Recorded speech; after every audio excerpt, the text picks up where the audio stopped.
Well, good morning and welcome to the 26th Annual Women Helping Women Luncheon, benefiting the Mind and Spirit Counseling Center. My name is Shirley Portner. I'm co-chair of this year's luncheon, and I am honored to celebrate this moment with each of you here today, whether it's your very first time attending or your 26th. Today, we gather not only to celebrate the strength, resilience, and boundless potential of women everywhere, but also to shine a spotlight on a cause that touches the very heart and soul of our community, and that is the profound impact of mental health. As we come together in this spirit of solidarity and support, we are reminded of the undeniable truth that mental health is not just an individual concern, it is a collective responsibility. A responsibility that transcends gender and age and race and background, because when one member of our community suffers, we all feel the ripple effects. But amidst the challenges and the complexities of the human experience, there is hope, there is resilience, and there is over 50 years of unwavering determination from the team at the Mind and Spirit Counseling Center who tirelessly dedicate themselves to providing compassionate care, support, and healing to all of those in need. Today, as we gather in support of the center's mission to ensure individuals have access to mental health care, regardless of their financial circumstances, we stand on the front lines of change. We stand as beacons of hope, advocates for justice, and allies in the journey towards a future where mental health is not just a privilege for the few, but a fundamental human right for all. The impact of mental health on our community is vast and far-reaching. It touches the lives of individuals and families in ways both seen and unseen. It affects our workplaces, our schools, and our homes. And yet, for too long, it has been shrouded in silence, stigma, and shame. But today, in this room, filled with the warmth of friendship and the light of understanding, we break the chains of stigma. And we declare with unwavering conviction that mental health matters, that every individual deserves access to compassionate care, support, and resources, and that together we can and we will make a difference. For every woman who has felt the weight of anxiety tighten around her chest like an invisible vice, for every mother who has silently struggled with postpartum depression, and every teenager grappling with the overwhelming pressures of adolescence, we are here for you. We are here to say that it's okay not to be okay. We are here to say that seeking help is not a sign of weakness, but of strength. And we are here to say that you are not alone. But our mission extends beyond mere words of comfort. It's a call to action. It's a call to dismantle the barriers that prevent individuals from accessing the care and support they deserve. It's a call to advocate for policies that prioritize mental health education, awareness, and resources. And it is a call to foster communities of empathy, understanding, and acceptance. Because when we invest in mental health, we invest in the very fabric of our society. We unlock the potential of individuals to thrive, contribute, and lead fulfilling lives. We create that ripple effect of positivity that radiates outward, touching the lives of families, communities, and generations to come. So let us embrace this moment as a catalyst for change. On your tables, you'll find a card with questions that pertain to the roles each of us play in impacting mental health in the community. And over lunch, we would ask you to join with those sitting around you and among you to answer those questions. And collectively, we will bring the theme of this year's luncheon to life. You'll also find a centerpiece on your table beautifully crafted by Bella Flora, We invite the individual at your table who has attended the most Women Helping Women luncheons over the last 26 years to take that centerpiece home as a token of our appreciation. Now, if there's a tie,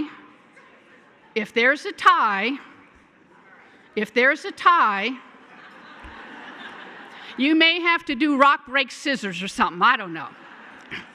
We encourage you also to share pictures and quotes and any jewels of wisdom that you harvest from this year's luncheon using the hashtag WHW2024 on your social media platforms. Thank you for being here today. Thank you for your commitment. And thank you for being champions of hope, healing, and humanity. Because together, we are unstoppable. Together, we can change our world. Now, to kick off today's luncheon, it's my distinct pleasure to introduce the Executive Director of the Mind and Spirit Counseling Center, Jim Hayes. With a deep-rooted understanding of the profound impact of mental health on individuals, families, and communities, Jim has spearheaded initiatives that not only provide vital resources and services, but also foster a culture of empathy, understanding, and acceptance. His unwavering commitment to the well-being of our community serves as an inspiration to us all. Today, we have the privilege of learning from Jim about the center's impactful work and its responsibility in championing mental health within our community. Please join me in extending a warm welcome to Jim Hayes.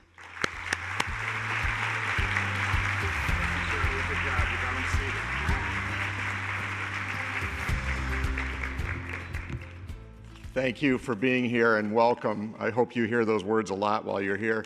As we were doing the sound check last night, I appreciate the lovely music, but I thought as a baseball player, I'd choose something different for my walk-up music. We'll save that for later. Part of my role is to talk about the impact of the center in just a couple of minutes, but it's also an opportunity for me to say thank you for being here today and for the impact that you're having. I'd like to start with a really profound statement. Books have chapters. That's why you paid all the money to come here today, is to hear something like that, so profound that it changes your lives. Now, why is that? Have you ever asked the question about why do authors do that? Why do we have chapters to break apart a narrative? From my experience, I mean, we've got some authors in the room that can talk a lot more about lit theory than I can, but from my experience, it's a chance to break it up into pieces that are a little bit more digestible for us, smaller ways to do some character development to build a narrative. And if I'm reading one of my Jack Reacher novels at night when I'm trying to go to sleep, it's nice to get to the end of a chapter and bookmark it and go to bed. But chapters in the history of the center, when I was thinking about that, the image came to me because this is chapter 52 of the center. We've been around since 1972, and a lot of you are here to celebrate our 50th. That's an amazing thing, this journey that we've been on. And it's the 26th anniversary, as you can see in the program, and you'll hear throughout the day, of this event. 26, it's half of the history of the center. Started with humble beginnings of some people getting together and saying, how could we help to support this effort? And I'd like to recognize our first speaker who's here. I have no idea where you are. I've got these lovely spotlights on me, but Eileen Bertle was the first speaker and there at that event 26 years ago. Right over here. And there are lots of other people that have been a part of the center that we'll recognize as we go through the program today. But today we also have chapters of a couple of people who have been a part of the center. Carol, who will be speaking to us as our honoree today, got involved with us over 20 years ago and has made a significant difference in the kind of your chapter of the history of the center, particularly when I think about things like diversity, equity, inclusion, the way that you have made us a better and more welcoming place. And our keynote today, Terry Hughes Pauline, a great colleague who came to us. We got so lucky when you moved over here to support family 4 years ago, but brings with her 50 years of experience that you're going to hear about today. And I was doing some math about that. When you want to talk about impact, a full-time therapist at our place does around 1,150 sessions a year. Okay? Now think about that. 1,150 sessions a year. If she's been doing this for 50 years, that's 60,000 sessions. That's amazing. Yeah, you should clap for that.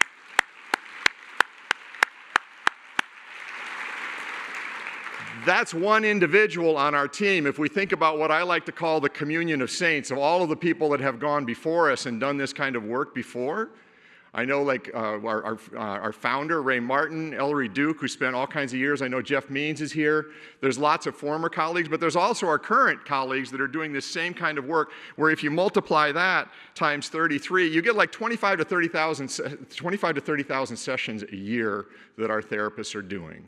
Amazing work. In the meantime, they're also living their lives. I mean, our folks, our team, just this year, I'm doing an inventory about it. People are getting married, people are getting babies, people are moving off to do new adventures. Some people even have the audacity to retire. Not good.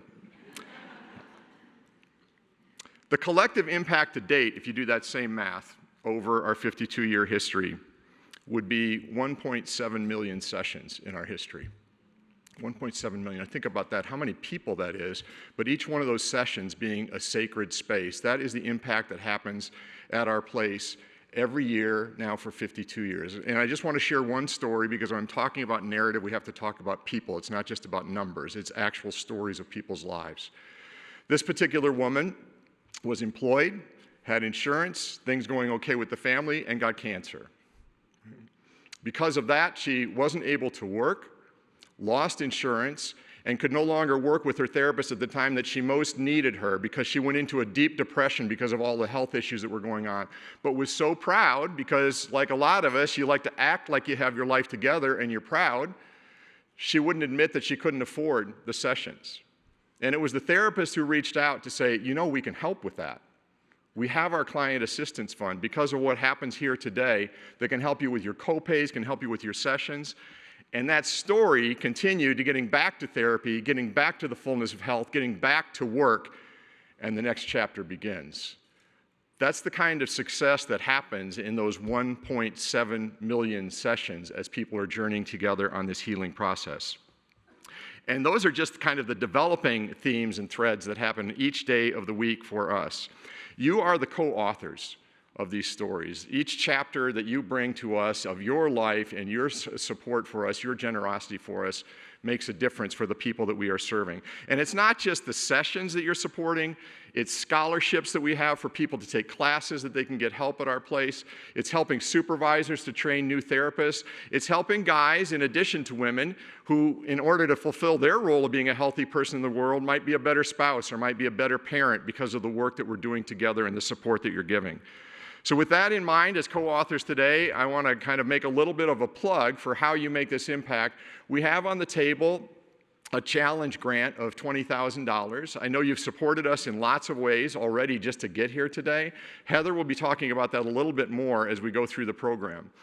Until then, the other thing that you can do to contribute is at your tables, you will have this card that we have that has some discussion questions for you.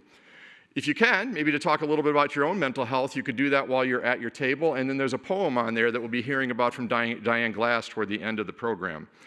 It's a beautiful story. You're a part of it. You're a beautiful story. So bon appetit, buen provecho, and blessings on your conversation at the table.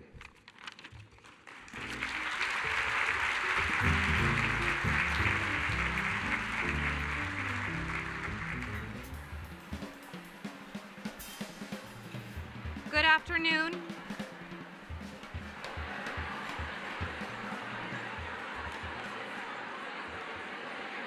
Good afternoon. I encourage you to continue to enjoy your lunch. We're just going to work through our slides for our donors and be able to thank our sponsors. So feel free to keep eating, and we'll get going. Good afternoon. Thank you again for supporting the Women Helping Women Luncheon, benefiting the Mind and Spirit Counseling Center. I'm Leah O'Toole, co-chair of this year's event. The energy and excitement that fills this room is truly remarkable. I have an overwhelming sense of pride seeing the vision for this year's event come to life. It truly takes a village to make the Women Helping Women Luncheon possible. First and foremost, we extend our sincerest thanks to our sponsors, whose generosity and support have made it possible to bring this event to fruition. Your commitment to our mission and your belief in the power of community have made a tangible and lasting impact on the lives of those we serve at the Mind and Spirit Counseling Center. In the interest of time, please hold your applause until all sponsors are recognized. We extend our deep gratitude to our presenting sponsors who generously contributed $10,000 or more. Carol Bodensteiner, in memory of Terry Caldwell Johnson, Barbara and Michael Gartner, Susan and Carl Voss, and Sally Wallace. Thank you to our leadership sponsors who contributed at the $5,000 level. Kate Garst, Charlotte and Fred Hubble, Rusty Hubble, Hy-Vee, Karen Schaff and Steve Jane, Tony Urban, Polk County Board of Supervisors, and Silver Fox. Thank you to our supporting sponsors who generously contributed $2,500, whose names are in your program. Thank you to our contributing sponsors who supported the luncheon at the $1,500 level, also listed in your program. And a special thanks to our media sponsor, Business Publications Corporation. We are grateful for your continued support in promoting Women Helping Women. Please join me in a round of applause for our sponsors.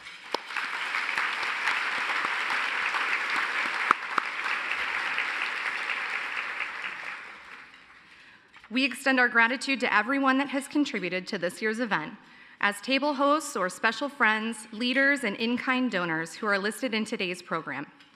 And thank you to those who have donated or purchased a ticket. Because of you, we have raised a remarkable $258,000 for Mind and Spirit Counseling Center.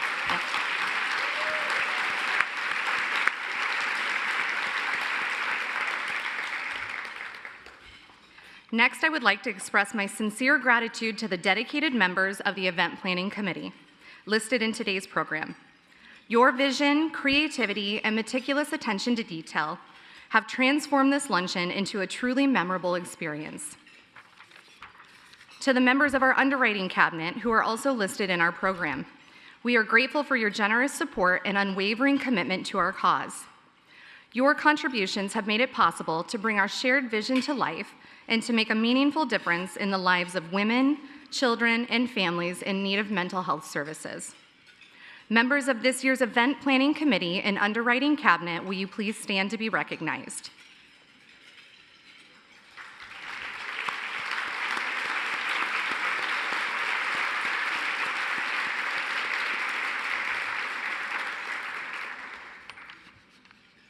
A heartfelt thank you goes to our hardworking and dedicated Mind and Spirit Counseling Center team members, from past to present, who have poured their hearts and souls into every aspect of our mission. Thank you.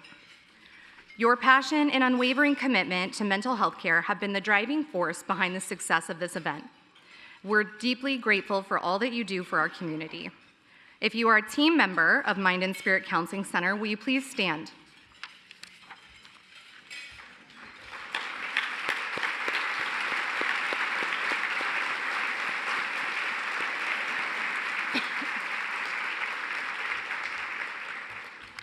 And last but certainly not least, we honor the bravery and dedication of our police, firefighters, first responders, and our elected state, city, and county dignitaries in attendance today. You tirelessly serve our communities with unwavering commitment, and we thank you for your service. So, whether you served on the committee, provided financial support, offered guidance and leadership, or contributed in any other way, please know that your efforts have not gone unnoticed or unappreciated. You are the heart and soul of this event, and it is through your collective efforts that we can make mental health care accessible to all in our community. Thank you again for the extraordinary support of Mind and Spirit Counseling Center and for making this Women Helping Women luncheon an event to remember.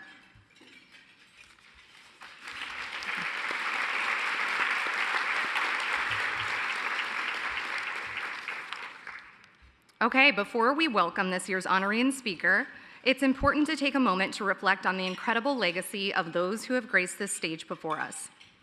From the stirring words of our past speakers to the extraordinary contributions of our honorees, their stories have served as beacons of hope and empowerment.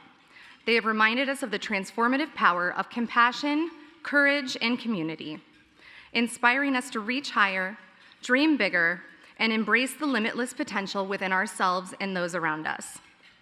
May their stories continue to inspire us, their voices continue to guide us, and their legacies continue to remind us of the profound impact that each one of us can make in the world. Now, it is with great honor and admiration that we celebrate the remarkable achievements and dedication of a true beacon of compassion and empowerment, Carol Bodensteiner.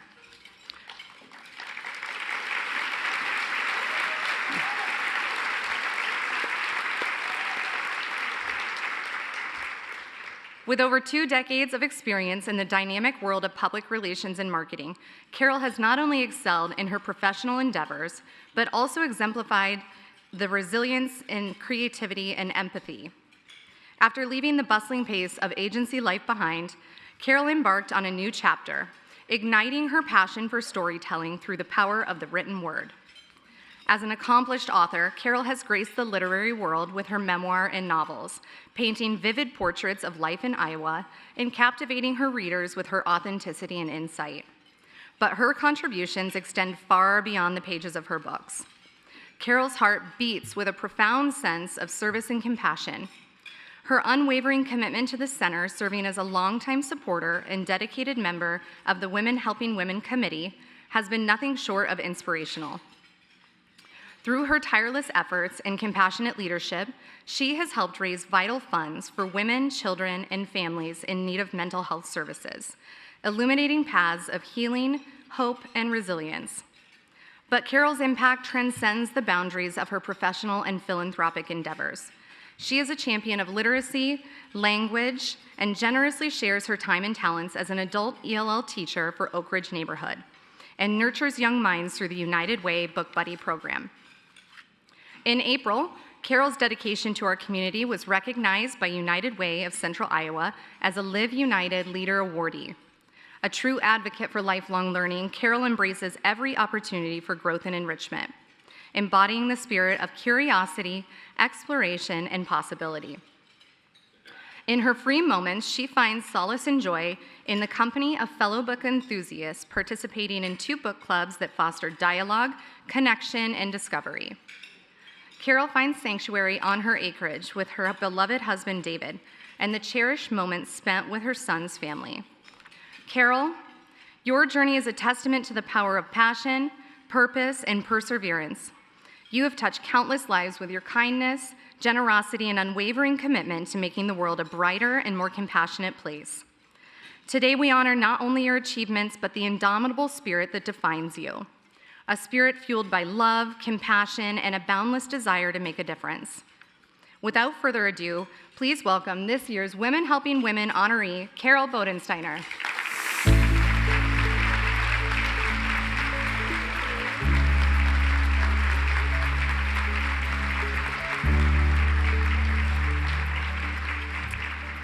Thank you, Lee.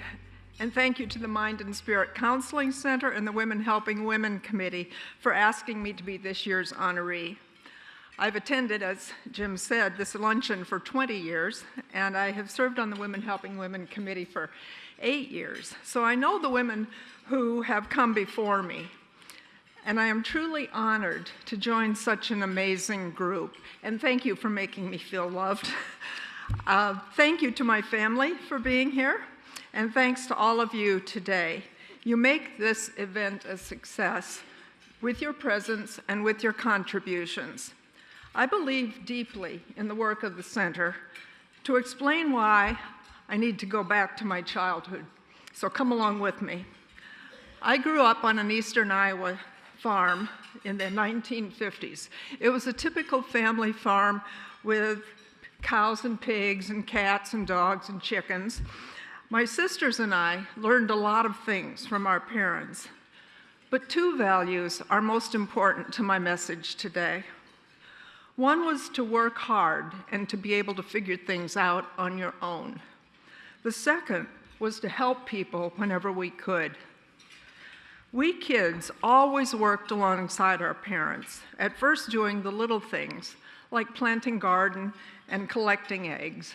And gradually we moved on to things with more responsibility, like carrying milk and making hay. I was proud to earn more responsibility. I was really proud when I could figure things out on my own. I carried the ability to work hard and figure things out through college and into my marriage, through the birth of my son, and into a successful career in public relations and marketing, through the end of that marriage and into my current marriage. During that time, I didn't have many close friends, so figuring things out on my own was really, it went to an extreme. When I hit bumps, I stuffed down the emotion, put a smile on my face, and kept going forward. But the reality is that no one can do everything alone. Sometimes we need help. And coming to grips with that can be a hard blow. I reached that point in 2008. My mother passed away fall of 2007. She was 91 and healthy to the end. My husband, my son, and I were fortunate to be with her when she passed. Still, she was my mother. Her death was sudden, and it hit me hard. Some more support that I might have gotten from my sister Jane wasn't there because she was suffering from depression. In the months after our mother died, Jane's depression worsened, and she attempted suicide multiple times. I didn't know how to help her or her daughters, and I didn't know how to reach out for help. I felt totally lost. Jane completed suicide in 2008, 9 months after our mother died. At the same time, my husband and I hit a rough patch. My life was out of control. Everything I'd held inside and packed away for all of those years, it rose up, and it was just too much. Fortunately, a friend recommended a counselor at the Des Moines Pastoral Counseling Center, which is now the Mind and Spirit Counseling Center. It was really hard to ask for help. Everything I had to share was so personal, and I'd kept it inside for so long, but I couldn't see other options. I was completely done. As I unloaded it all, my counselor listened in the most supportive way. I felt safe. She made it okay for me to be broken, and she helped me to heal. Getting counseling changed my life. I'm now more open and sharing. You see, I can stand up here and say this mostly. I'm a more complete person. Another friend told me that I actually looked lighter. I'd been carrying a lot of weight for a long time. But being able to handle things on my own, as I learned from my parents, was in fact a valuable skill. But knowing when to ask for help and being able to find the resources to get it may be even more important. So now on to the second value. From my parents, I also learned the importance of caring for others. My parents were ready contributors to the community where they lived, from serving on the school board to planting flowers around the town flagpole, from staffing the local blood drive to chopping pounds of onions for the Legion breakfast. If there was something to be done, they were there. Throughout my life, I've tried to follow their example. When I worked full-time, my volunteering had to slip into small time slots, like an hour donating blood or writing a check. That takes even less time. Since I left full-time work, though, I've sought opportunities where I could include far more in-person activities. These experiences have broadened my worldview and made me more empathetic to the challenges other people face. I volunteered for several years as a United Way Book Buddy reader, spending an hour or two a week reading with 4-year-olds. The kids I read to come from low-income families where English was often not spoken in the home. These children were really coming from behind. But this program was designed to help them be school ready by the time they hit kindergarten. You know, if you ever want to start your day with a smile, I recommend reading to little kids. It really does it.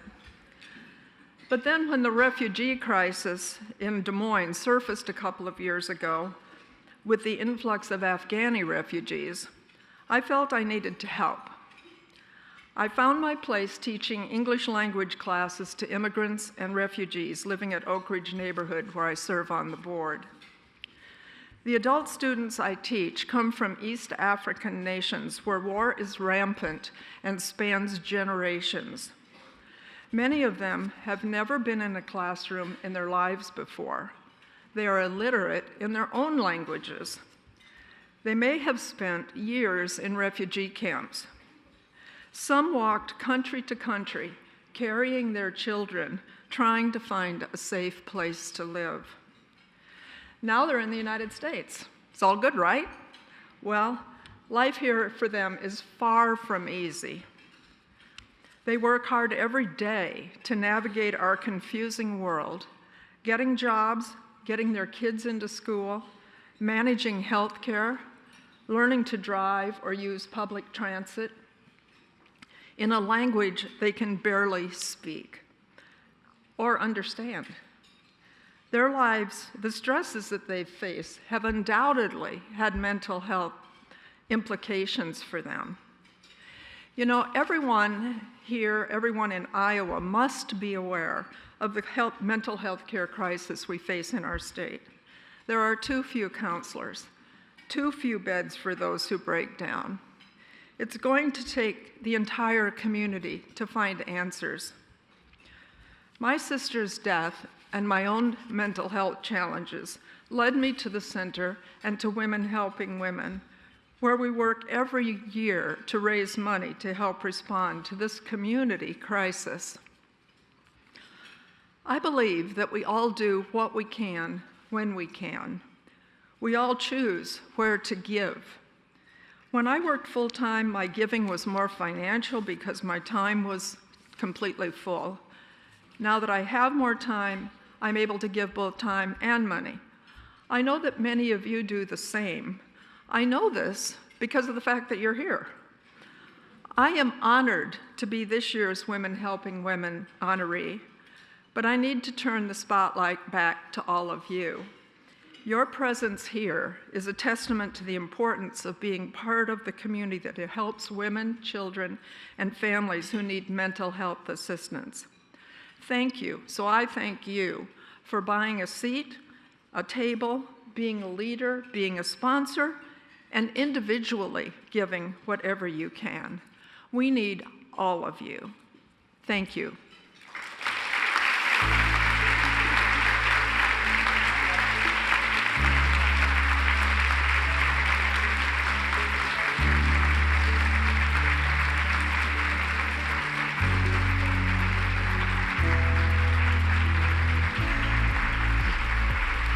Thank you, Carol.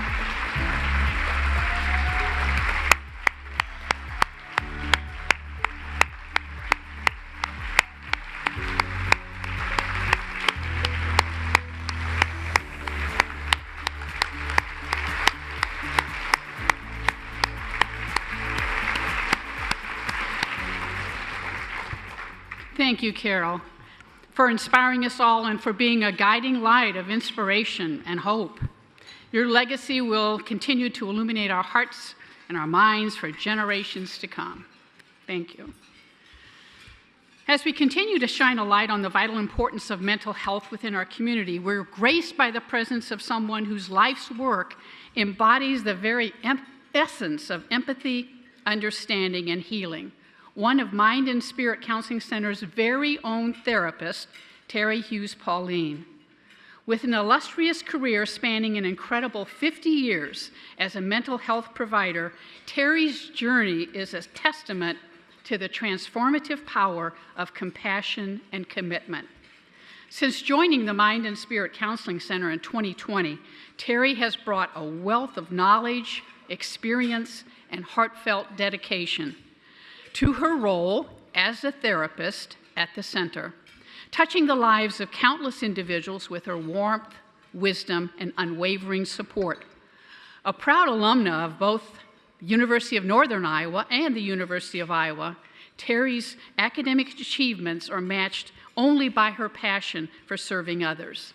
From her early days in the public and private mental health sectors in both Davenport and Des Moines, to her trusted and current role as a therapist, Terry has been a steadfast companion to those navigating the complex terrain of mood disorders, anxiety, life transitions, and family dynamics. But Terry's impact extends far beyond the walls of her counseling office. Throughout her life, she has been an active and engaged member of her community, generously giving her time and her talents to a myriad of organizations and causes that are close to her heart. Whether she's volunteering her time to NAMI as an associate member of Vietnam Veterans of America, lending a listening ear to a friend in need, or cheering on her loved ones with unwavering support, Terry's spirit of service and compassion shines brightly in all that she does. As a devoted wife, mother, and grandmother, Terry understands the profound importance of connection, love, and belonging. Her values of community, volunteerism, faith, and friendship are not just ideals to strive for. They are the guiding principles that illuminate her path and inspire those around her to reach higher, love deeper, and live with purpose. Olivia Jeffries, who interned at the center last year under Terry's supervision, told me, "Terry is still just as eager to learn today as she is to teach and provide therapy." Though the stigma of mental health has lessened over the years, Terry says we still haven't come to grips with how much mental health is really a community issue. So let us welcome Terry Hughes Pauline with open hearts and eager minds as she shares what her clients have taught her over her 50-year career in the mental health profession.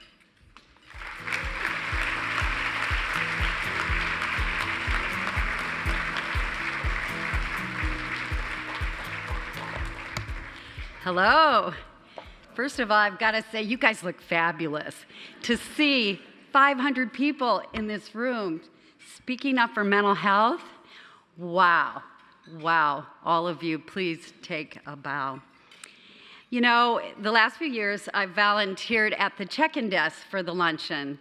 And it's been so much fun because everybody coming in is just so happy. You know, you're here with your daughters, or you've been invited by a neighbor for the first time, or you're a busy committee member getting things all ready, but you're happy. It feels good being up to something good, doesn't it?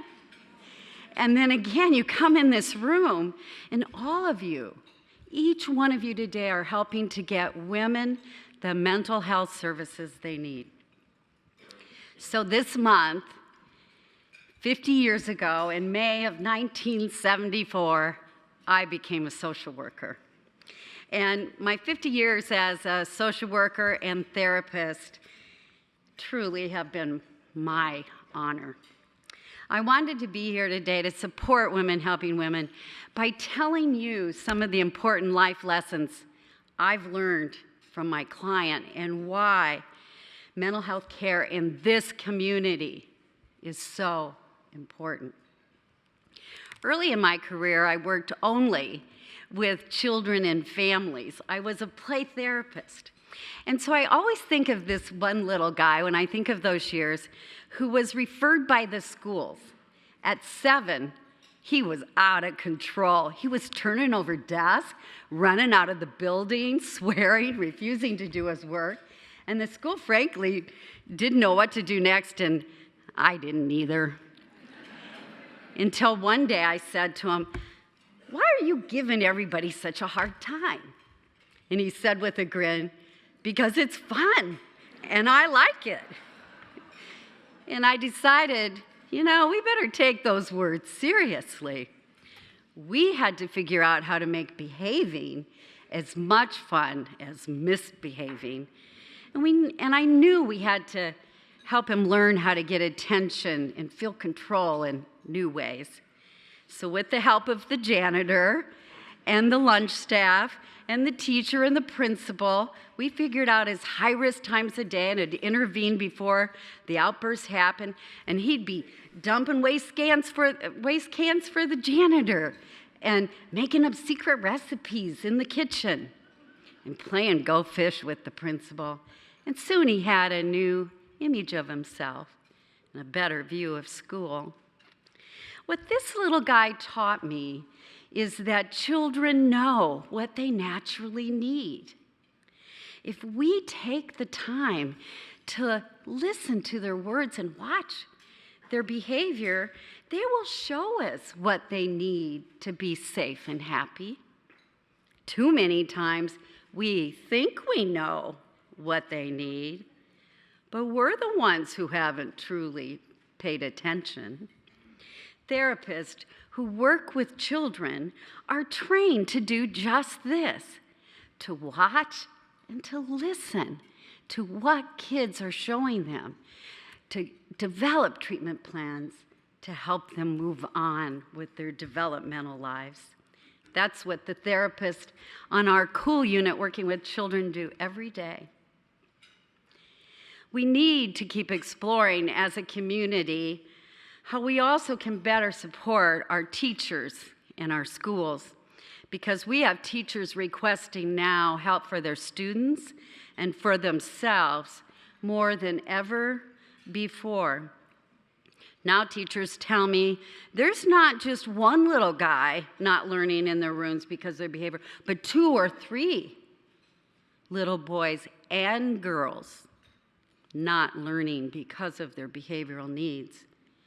Teachers are seeking counseling for themselves because they feel they cannot fulfill their mission to teach. They're sounding the alarm. We need to help them. I don't have all the answers, but I know it's going to take a community response of parents, teachers, volunteers in those buildings, and continued funding of special education services to assist. Thank you.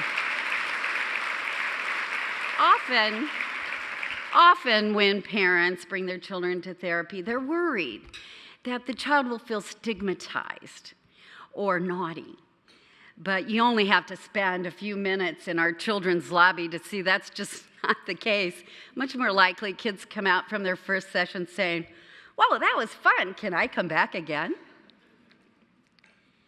Parents are the most significant people in a child's life, the most important change agents. They are the people who should teach us about love and how to feel good about ourselves and that we can handle the world. Some children get a very different experience, though. They aren't as lucky. They do experience trauma or neglect.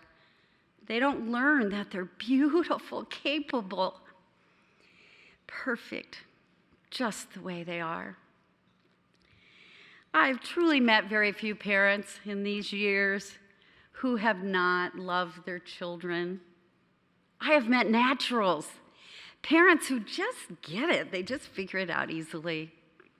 But I've also met parents who, although loving, are feeling totally overwhelmed, trying to manage the demands of life, child management, their own sense of inadequacy, bills, substance abuse, exhaustion with no relief. If we get one mom in our doors who needs help, we're not only helping her, we are helping her sisters and her friends and her marriage and her children, because women share their positive experiences with one another. As we help one, we help many. Women helping women.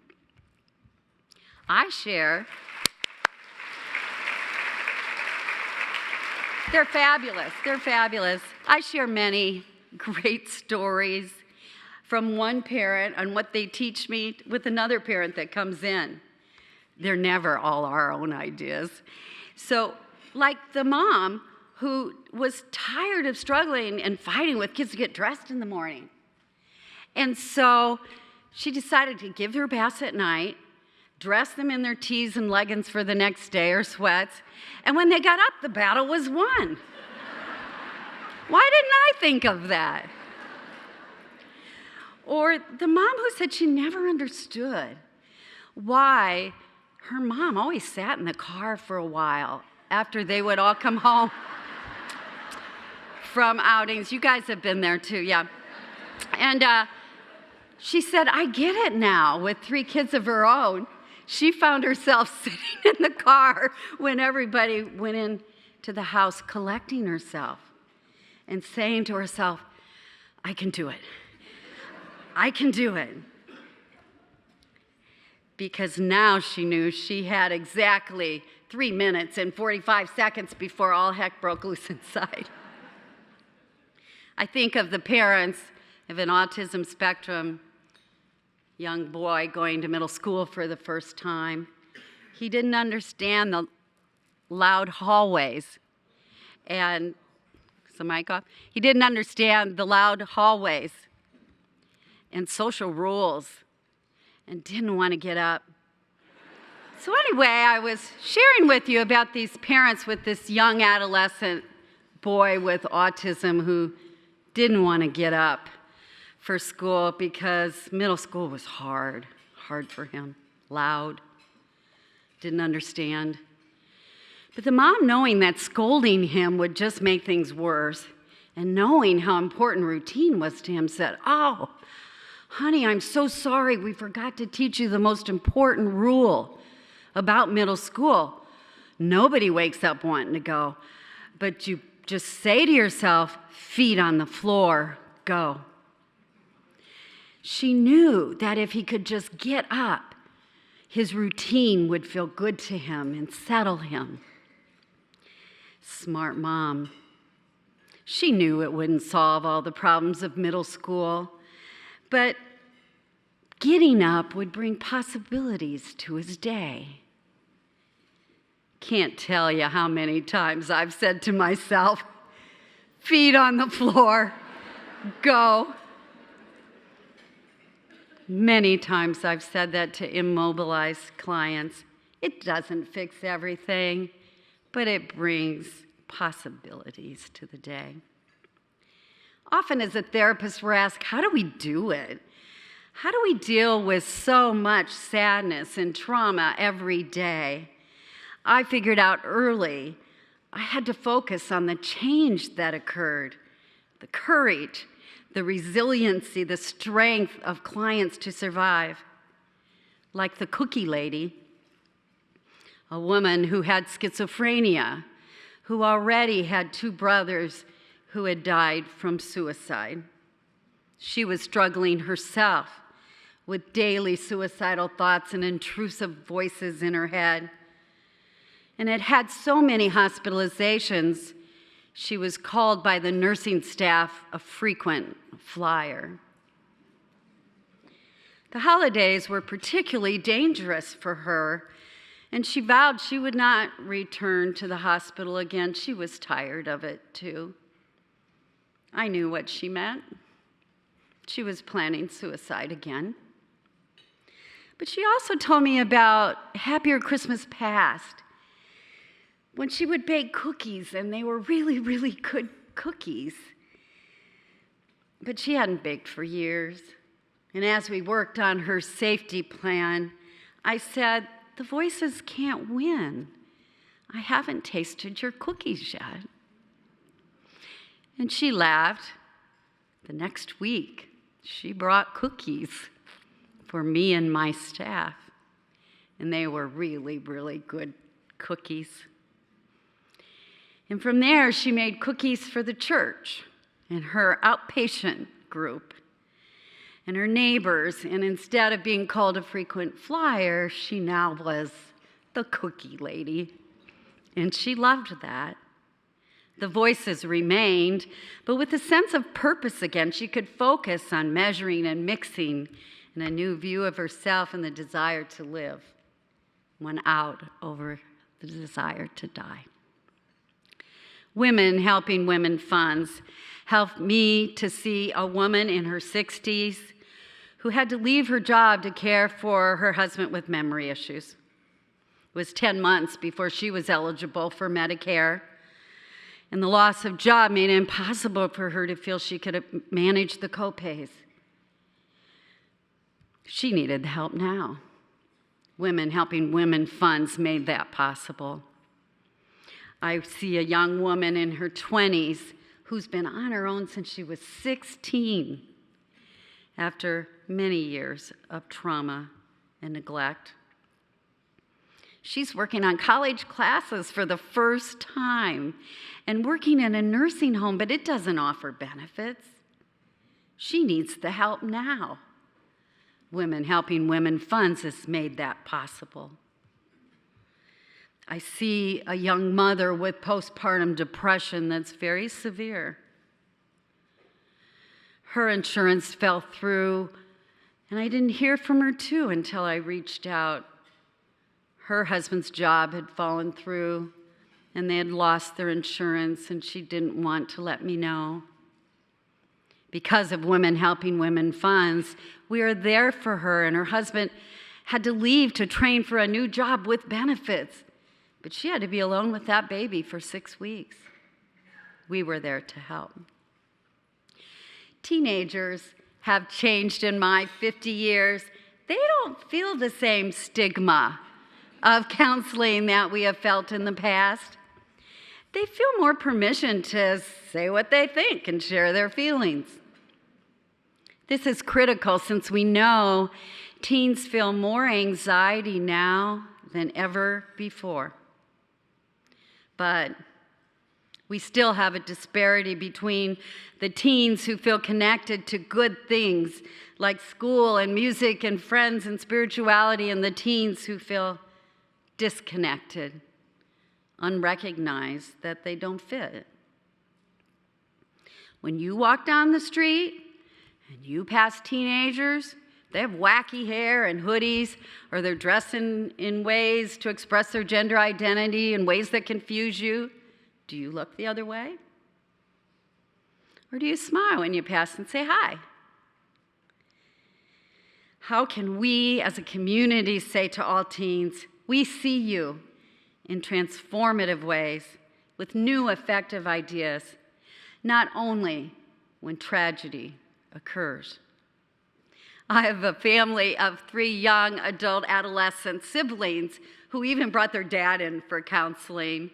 They were worried that their dad had become very depressed and angry and was drinking too much, had never resolved his divorce from their mother.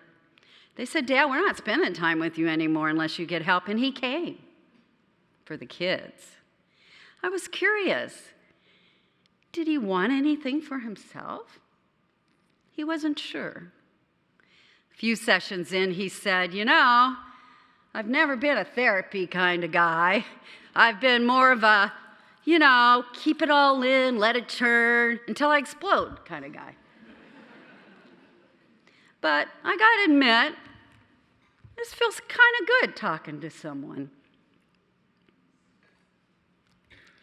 Now, we are finding things that he might want for himself in addition to being a good parent. Men do come now to counseling more often, feeling its value, wanting to be active in their parenting, wanting to learn about expressing their feelings or listening to the people they love.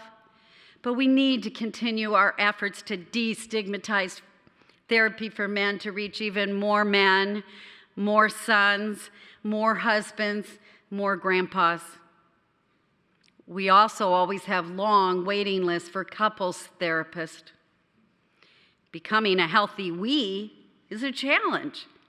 Some couples with children also are very good at maybe raising the kids, but not so good at preserving their love relationship at the same time.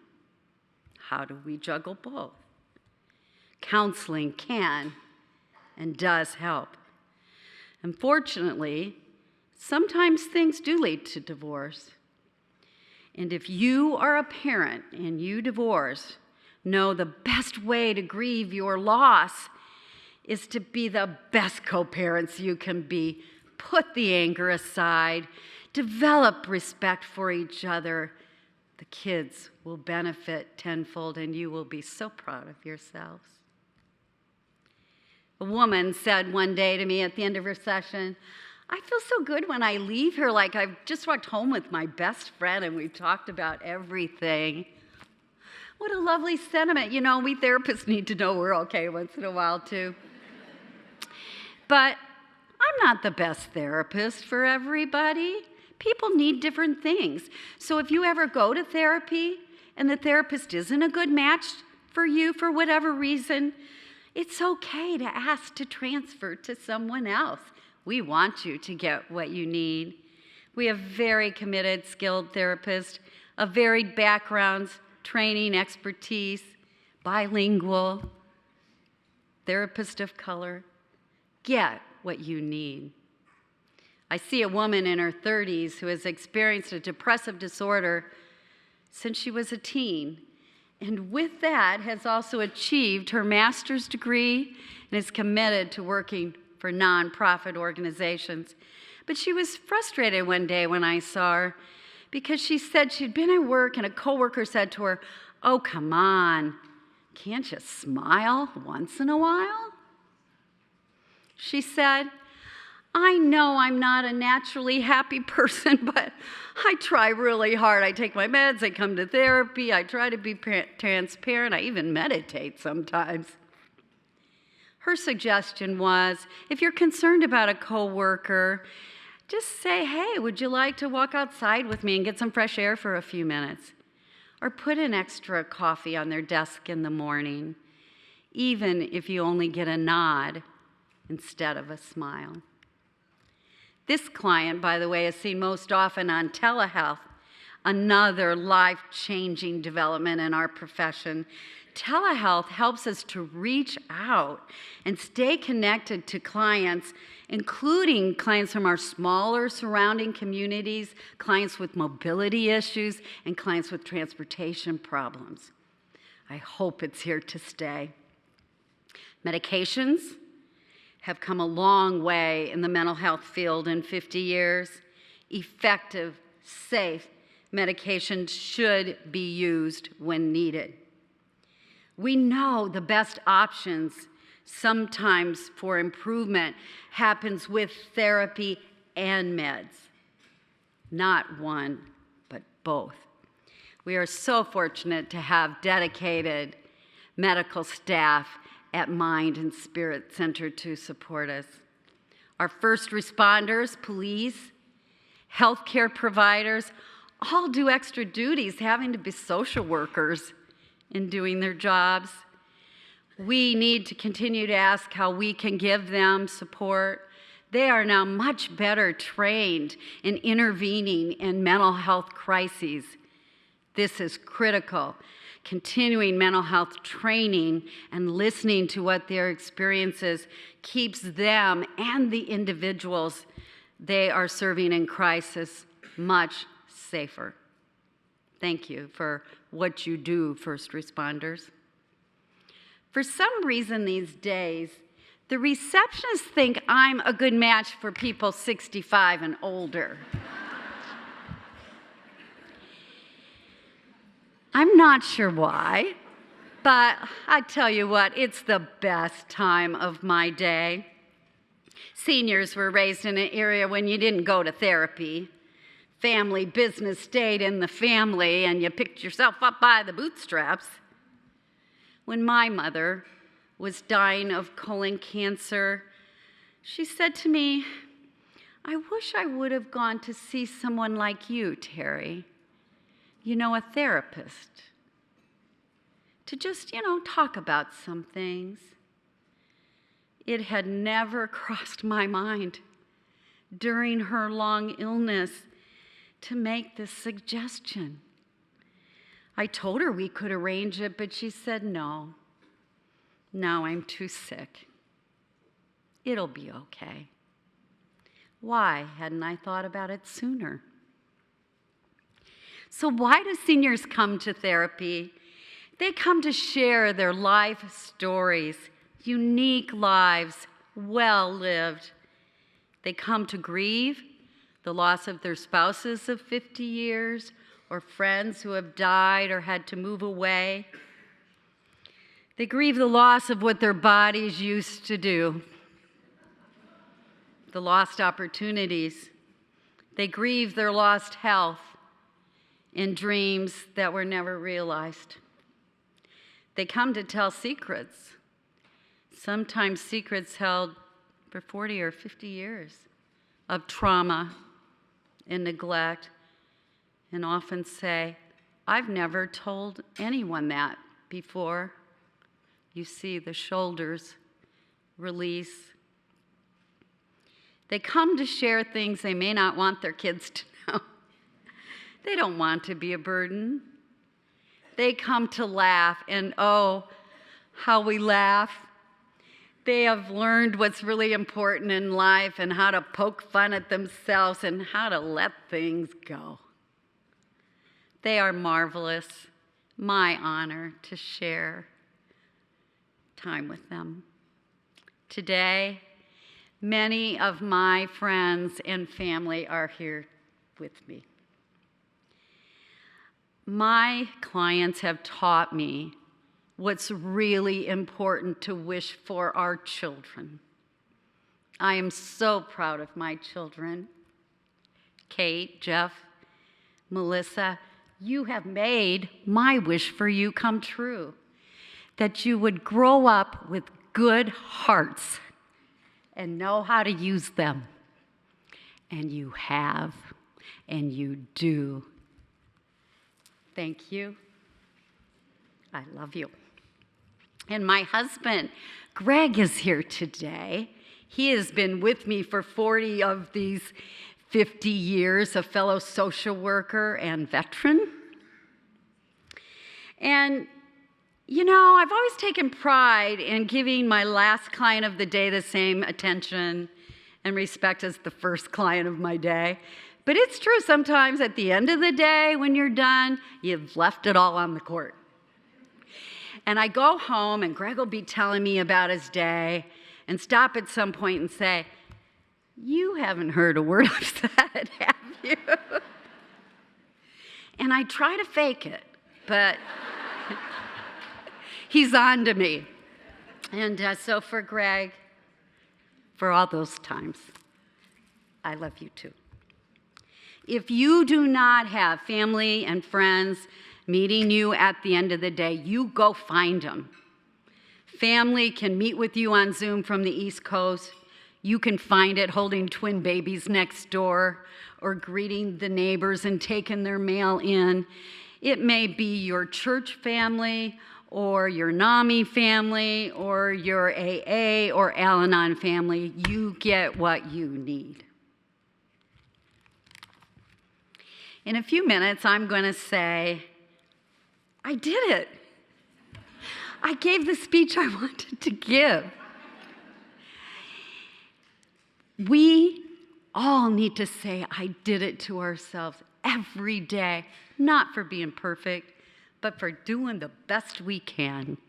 And when you leave here today, I want you all saying to yourselves, we did it. We were up to something good today, and it felt good. And if anything inspires you about the luncheon today, you pay it forward. When you walk back to your cars, you smile at someone that you pass. Call that friend you've been meaning to call. Write that extra check for Women Helping Women. Volunteer for those schools and write.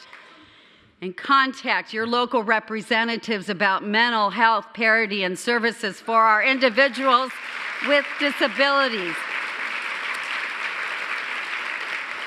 Thank you for what you are doing to support Women Helping Women, because they cannot do it without you, because when we help one, we help many. And when we help many, we have a community of good hearts with people who know how to use them, and we will all be safer and happier. Thank you.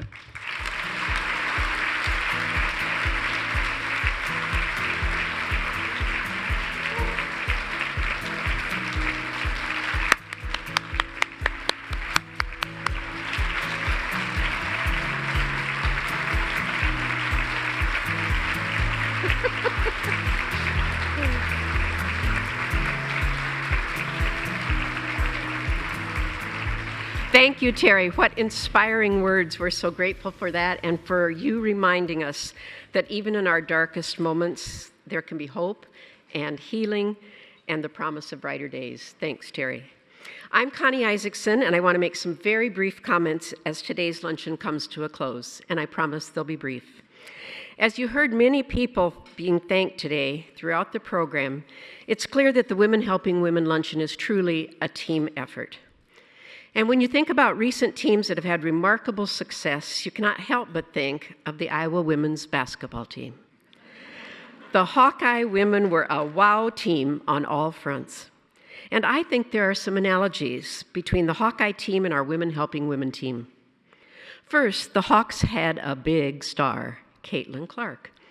And we had 2 stars today, Carol, wherever she is, and Terry. The Hawkeyes had leadership talent in seniors Molly Davis and Gabby Marshall, just as we had outstanding leadership talent in our co-chairs, Shirley and Lee. And then there was the Hawkeye team member that people all over the country repeatedly called the glue. That, of course, would be Kate Martin. I am here this afternoon to suggest that the Mind and Spirit Counseling Center also has an outstanding team player who is the glue. The glue for every Women Helping Women event the past 5 years has been the center's beloved Lori Betts Sloterdijk.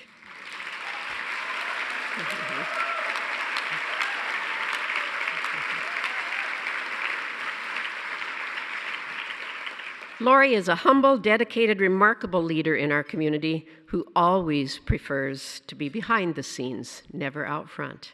She prefers to be lifting up others, never herself. Lori, our glue, spends countless hours nurturing and supporting the volunteers who make the Women Helping Women Luncheon so successful year after year. She tends to every detail, and she's probably nervous right now because we're going to run a little late on time doing this. She wants to be sure the program goes like clockwork. And she also ensures the fundraising goals are met and exceeded year after year, so that more women, children, and families have access to counseling services. Today will be Lori's last time as the staff leader of the Women Helping Women Luncheon. She has helped grow this event in 5 years. She began in 2018 when it raised $150,000 to $258,000 today. That's a wow.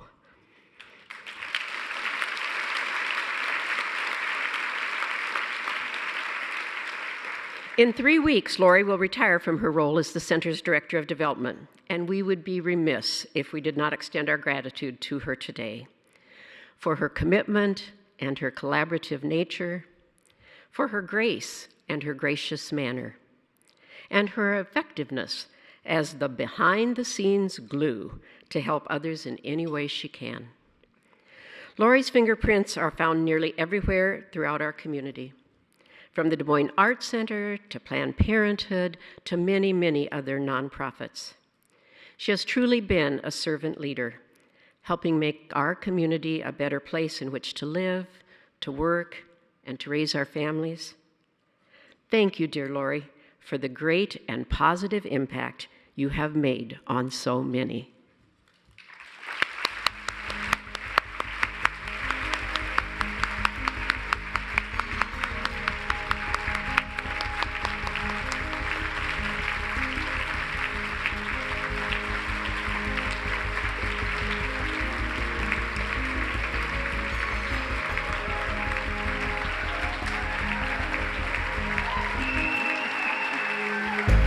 Got you. I told you I get to the front. Here's a little something for you.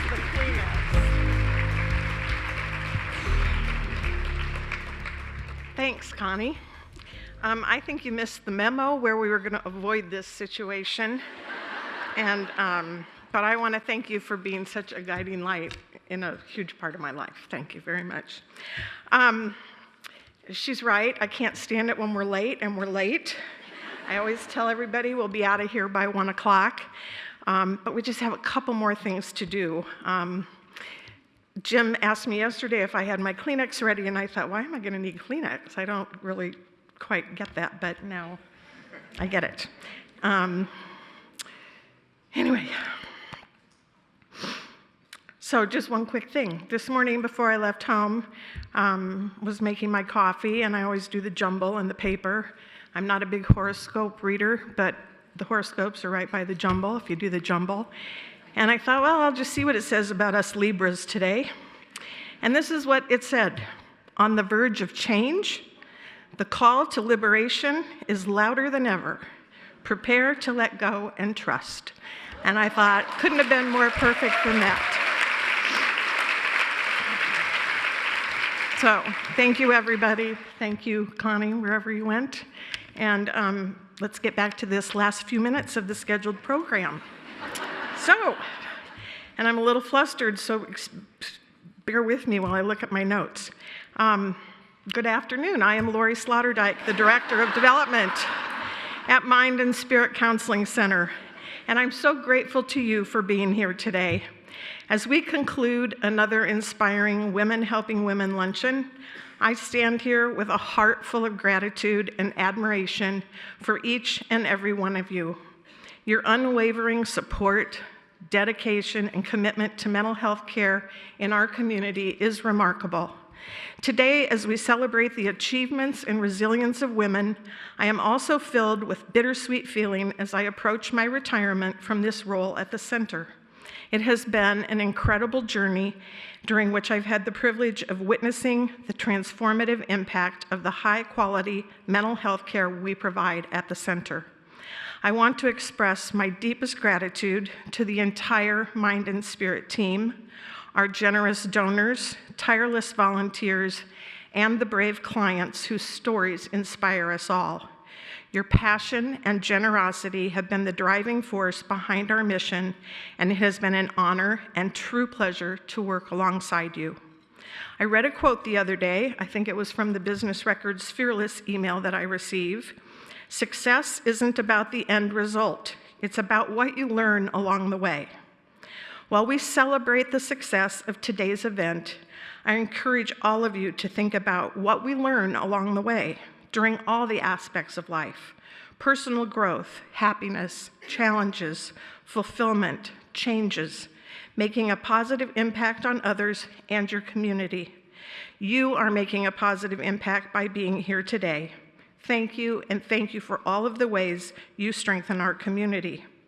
As I head into the next chapter of my life, I am thrilled to introduce you to the incoming Director of Development, Heather Stuyvesant. Heather brings with her a wealth of experience, a heart dedicated to our mission, and a vision for the future that will continue to build upon the success we have fostered at the center. I am confident that under Heather's leadership, this organization will continue to thrive and make an even bigger difference in the lives of those we serve. Thank you once again for supporting this significant and respected organization, Mind and Spirit Counseling Center, and for being an integral part of this incredible journey. Together, we have truly made a difference, and I have no doubt that the best is yet to come. Take it away.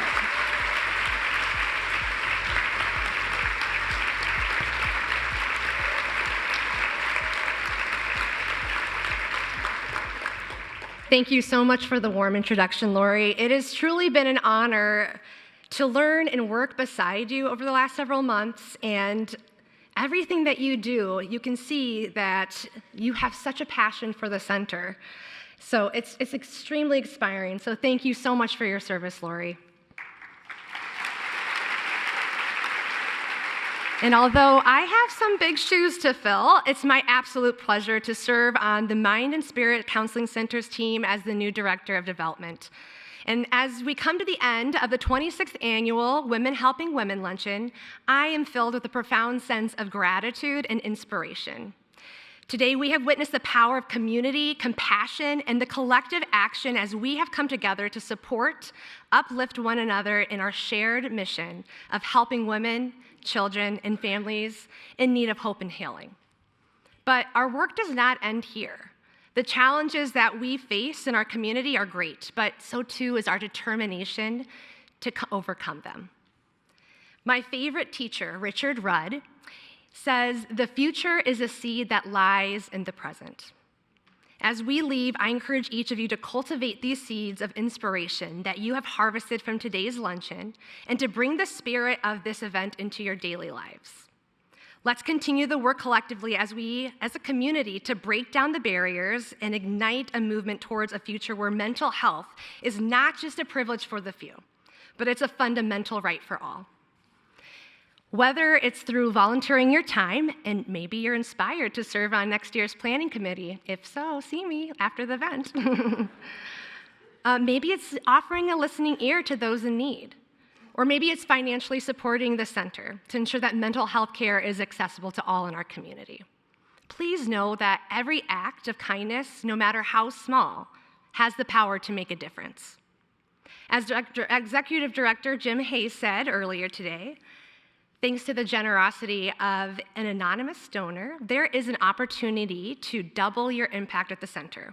Any new and increased gifts for today's event will be matched up to $20,000. So if you're inspired to make a gift, you can find a QR code located in the program that will direct you to our website, or there are donation envelopes on the table. And before we part ways, I want to take a moment to express my heartfelt gratitude to each one of you for being here today. Your presence, your passion, and your commitment to our cause has truly made this event special, and for that, we are immensely grateful. From the planning committee, into the underwriting cabinet, into the board of directors, and our team of clinicians at the center, that they carry out our mission every single day. And especially our sponsors and our donors, thank you so very much. You are the heart and the soul of this event, and it is through your collective efforts that we can make a lasting impact on the lives of others. So as we bid farewell to this year's luncheon, let us carry the spirit of this event, unity, compassion, empowerment. Let's bring that with us as we continue this journey, making the world a better place for all. Thank you once again for your incredible support and generosity. Together, we can create a future where every woman, child, and family have the opportunity to thrive, to heal, and to fulfill their greatest potential. To conclude today's event, I welcome Diane Glass, poet and author of the founding member of the Poetry Palooza, to share Unearth the Future, a poem she wrote inspired by this year's event. You can follow along with Diane as she recites the poem by turning over the cards that had the conversation questions at your tables. Everyone, please join me in welcoming Diane Glass.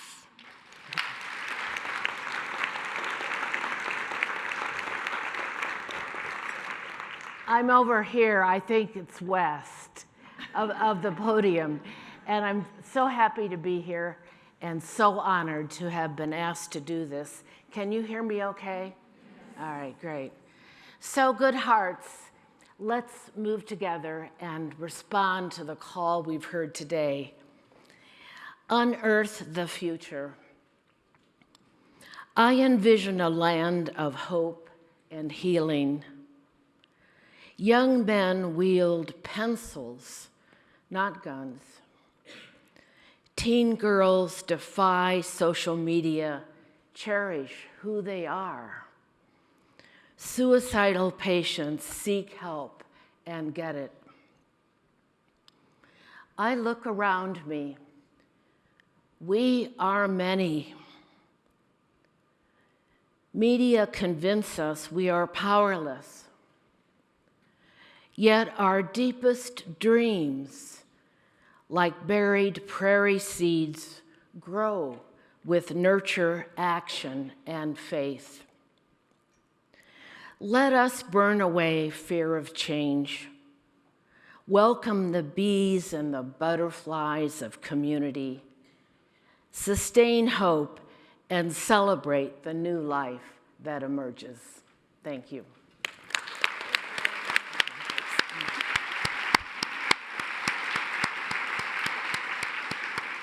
Thank you, Diane. And once again, thank you for coming to the 26th Annual Women Helping Women Luncheon. Good afternoon.